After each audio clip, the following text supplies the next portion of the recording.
r/AskReddit. What was great advice 20 years ago, but definitely isn't now? To look after your phone battery, you should let it go all the way down to 0% and then charge fully to 100%. This is a good one. My 23 years old nephew thought this was the way to go even now, because his mum had told him. Was visibly surprised when I told him modern batteries were better served by not letting them drop below 15%. Edit. Wow. Thanks for awards. My first. So many questions that I'm not qualified to answer, but so many knowledgeable Redditors have provided great info below. I'll try my best to summarize in response. Almost whatever you do, your battery will perform for about 2 years on a single charge a day. But if you want to get to 4-5 years plus on a single charge a day, maintaining 20-80% battery is the sweet spot. Overcharging is as damaging as letting the battery run flat. Nearly all new phones have a setting to protect overcharging. On my Galaxy Note 10, Android S/12, it's called Protect Battery and will cap charging at 85%. On Android, open Settings, the cog icon, and use search for Protect, open bracket. Samsung specifically tells you this setting is to extend battery life. What your battery power display shows isn't necessarily the true state of power. However, the display is what you should work to. That's what manufacturers want you to observe. I don't know enough about the chemistry manufacturer to answer other detailed questions, but there are a considerable number of expert insights in the canvas below. Is that really true? If so, why? And related, my Samsung phone has a setting where you can set it to never charge to above 85% to prolong battery life. I remember when my dad told me as a teenager to never be the one to pursue a guy, because I'm a woman. Maybe that was to keep me safe in my youth. But I've since come to realize that most of the dudes who are worth being with are either shy or oblivious, and I have no choice but to make the first move. I was both shy and oblivious. One night an acquaintance of mine asked me out. I had no clue she was interested in me, although it seemed obvious after the fact. I married her 2 weeks ago. You do a lot in 3 weeks. You need to memorize this cause you won't have the info accessible later. The most important skill isn't knowing the right answer, it's knowing how to find out the right answer, and that's gotten much easier. With how easy it is to find the right answer these days, I propose that it's much more important to be able to identify the wrong answer. In high school, as part of one of my classes, they brought in a lady who worked HR for some recruiting firm for a few days to teach us how to do resumes and cover letters and such, and she told us even if a place has an option to apply online, always go in person and pick up an application. No one takes online applications seriously. I was actually told this by a seasoned, experienced older employee around 2011 or so while working a temporary position and seeking to apply for a permanent one, which by the way included the possibility of a pension. I carefully filled out a thick application stack by hand and delivered it personally to HR. Turns out that due to some recently added rule, I was not eligible unless I went through the online application process, and no one told me until it was too late. It was probably better for my mental health in the long run to leave that job rather than feeling like I had to stay for the benefits. But the whole experience really soured me on trusting anyone's advice on anything ever. Always verify from the relevant source. I was told in high school that by the time I graduated there wouldn't be any computer jobs left, so I should study something else. To this day, my mom believes the way to apply for any job is to walk in and hand your future boss your paper resume, whether or not they're actively hiring. She's not even 60 yet, but calls anyone who applies online a lazy piece of shit, and she doesn't believe I have an actual job because I work from home. She just hates computers. Edit. I guess some people like sorting by new. I don't live anywhere near my mom. We don't get along. But if we did live close, she would absolutely assume I'm available all day long. No, I don't know why she hates technology. She thinks it's all a scam. She's the person that would call IT support asking where the any key is. My job is entirely tech based, and we only meet in person to run inventory quarterly. But she's 1000% under the assumption I work in a diner because that's the family legacy, I guess. Or maybe because I just love diners, so she assumes I work there? I'm uncertain.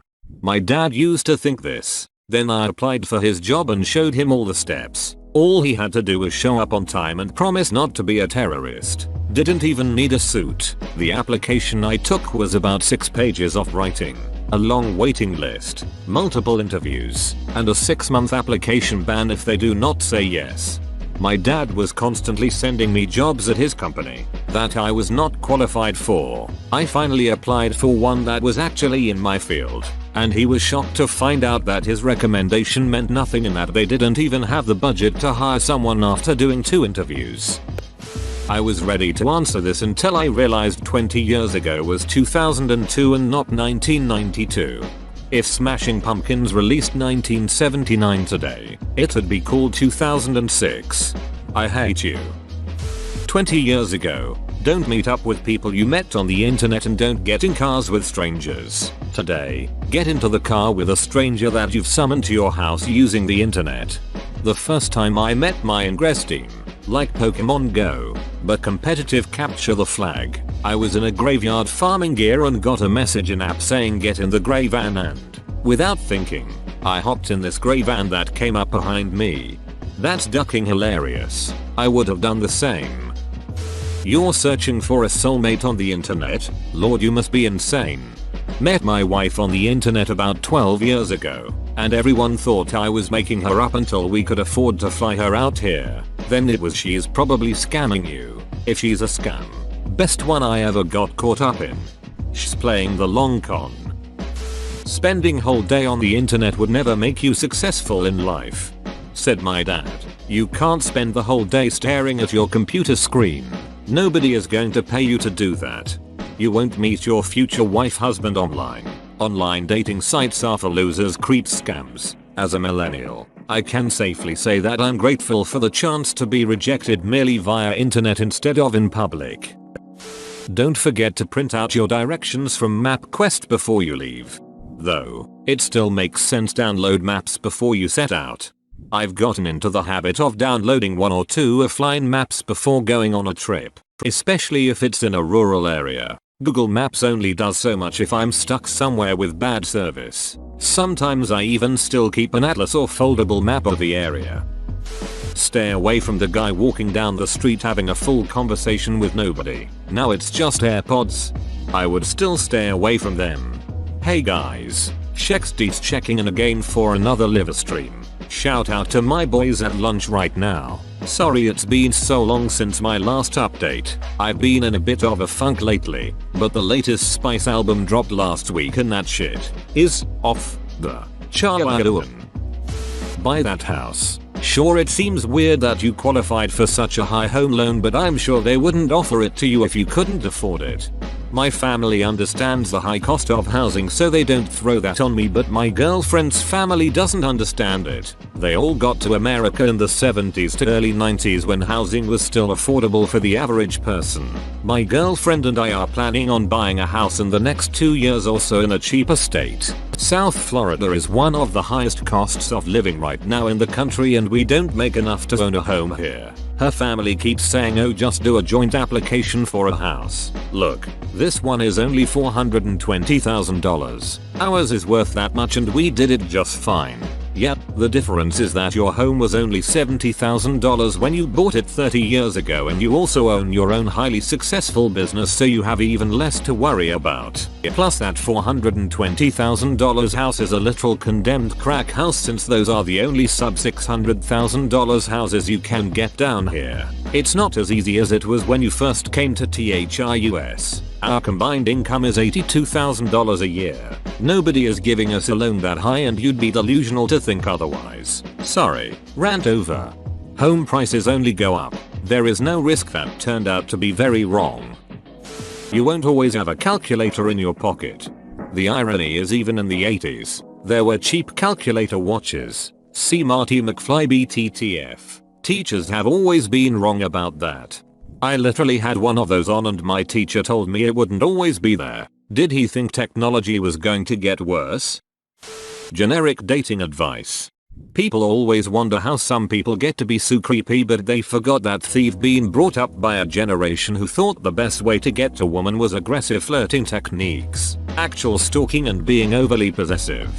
The lack of understanding times have changed is crazy. The first dating recommendation I get from a man over 50 is to just approach a woman in the gym. It's easy. Yep, not taking that advice. Everyone needs a college degree. Trade school is absolutely the way to go for some people, myself included, and I did both. If you want a job, just walk into the place. As someone who does a bit of hiring, I don't even want to do the first interview in person, let alone have you just show up. My friend who does interviewing hiring for a major actual tech, not social media, company has said the same. There are a lot of people who come in boasting a solid resume on its face, but a single phone call or Zoom meeting would have dispelled any notion about their actual skills, knowledge, sanity from the get-go.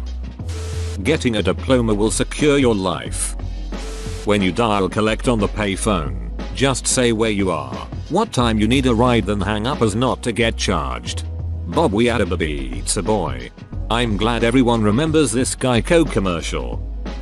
That a good education would guarantee high-paying jobs. That a good education would guarantee high-paying jobs. Yep, I was told my whole life that literally any college degree would guarantee a good job. I graduated in 2008, by the way. My dad told me once, son, you shouldn't schedule a single vacation day the first year of your job. It shows you're committed. I straight up told them I had a holiday booked 6 months down the line, and if that's cool. They were like, sure, tell me a month beforehand. Worked pretty well. You can rest when you are dead. In my opinion, the grind culture is harmful and leads to a lot of physical and mental illness. Stress-induced illnesses have never been as bad as it is right now. Burnouts have never been as high as they are now. Mental health is plummeting. I understand that in some countries you have no choice but to grind to survive. But in developed countries, I do not think society should encourage that mentality. Stress is a disease and this society is sick. I'm not from the US. And it's crazy to me how expensive the basic securities are over there. Housing, healthcare, education, commuting, all priced at premium and beyond. No wonder the people there have work as their main hobby. Walk in, ask for the manager and give a firm handshake. That's how you get the job. These days, you can walk in, ask for the manager and he'll direct you to apply online. Then you won't get any response. Or you'll get one 6 months later when HR turns over and the new guy gets around to denying everyone who applied. I once had a place call me almost 2 years after applying if I could come in for an interview. That's how one of my co-workers got a job. She applied for a faculty position at a community college back in 2020. She had to upload videos of her presenting her research as well as a teaching demonstration. No response. She got a call 2 years later offering her a job to teach a totally different class, A&P instead of microbiology. They counted the videos she uploaded as her interview. She took the job. Edit. A&P equals anatomy and physiology. Today I learned most people forget 20 years ago was 2002 and not 1982. A lot of the points raised were not true 20 years ago. Edit. Awards. Thank you, kind people. You didn't have to personally attack like that. Get an ARM loan on your house. Values go up like 10-20% each year, and by the time the load adjusts, flip that house for a sweet profit. I'm so glad I got a fixed rate mortgage. Yep, a 5% interest rate kinda sucks compared to the sub 3% rate I could have got with an ARM at the time. But at least I know my payment will be the same forever. Well, at least until 2032 anyway. If you ever travel back in time, don't touch anything. Yeah, if I went back in time right now, I'd touch and sneeze on all sorts of things. LOL, I want a mulligan on this timeline. Buy Yahoo stock. This was real advice when I was in college. What degree you get doesn't matter. Employers just want to know that you can stick with it for 4 years. I do still see some job adverts now that list degree any field as essential criteria. Go to college or you'll end up broke. Nowadays it's go to college and you'll end up broke for years. Gen Z graduates from college, this is the most debt I've ever been in. Grizzled millennial, this is the least amount of debt you'll be in for the rest of your life. If she says no, just be persistent. You'll wear her down eventually. Edited to add, I took the question to mean what was assumed to be good advice. Like, If it was asking what good advice 100 years ago was, it would include things like smoking cigarettes while a pregnancy you delivered smaller babies, or using cocaine to treat a teething baby. In hindsight, it's certainly not good advice. At the time, the culture thought it was good advice. That was always bad advice. Some people just didn't realize it. Never meet someone from the internet. High school is some of the best years of your life. Yeah, I might have believed that bullshit back then, but having lived an actual life between then and now, high school was nowhere near my best years. Walk in and give them an application. If your TV isn't working, try hitting it. Percussive maintenance still works at times. Just find you a job you like and stick with it. Doesn't work nowadays. Maximize salary. Minimize family style work environment. Be loyal to your employer, because they will be loyal to you. Plastics. Well, maybe more like 50 years ago.